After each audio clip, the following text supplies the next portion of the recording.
कांवर उठा के चलनी बाबा के धाम, मनवा में लागल बाए के ही नाम।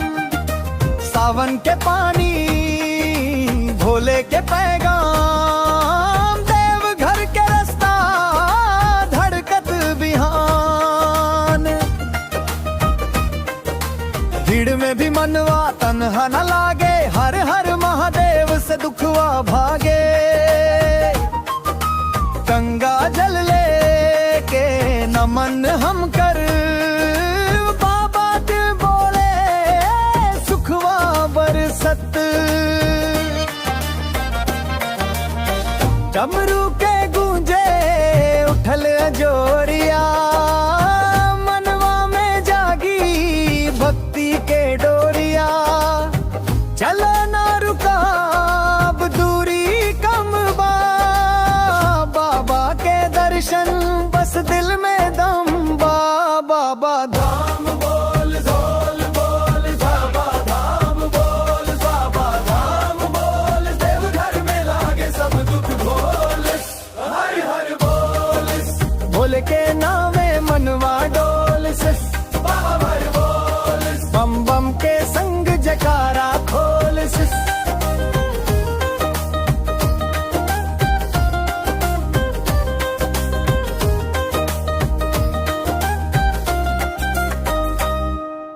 बेल पतई चढ़ाई जल अर्पण करी, धूली लागल माथे मन से वर मांगी।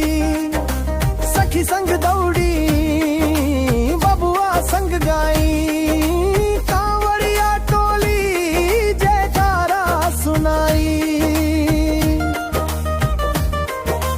बाबा के चरण में अरमान रखनी, आंख से वेल जवन पाप धो दिहानी।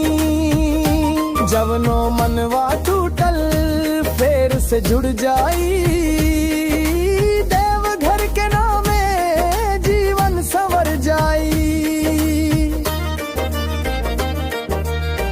धूप दिया जगमग मंदिर के अंगना, भोले के भजन में नाचे मन सजना। चला ना रुका अब दूरी कम बा, बाबा के दर्शन बस दिल में दम बा। बाबा धाम बोल बोल बोल, बाबा धाम बोल, बाबा धाम बोल। देवघर में लागे सब दुख घोल, हर हर बोल। भोले के नावे मनवा डोल से, पर हम बोल। बम बम के संग जयकारा खोल से। जाड़ा हो कि बरखा हेरा न डोले, बाबा के भरोसे कदम आगे खोले। एके पुकार बा एके सहारा, देवघर वाला बाबा सबसे दुलारा।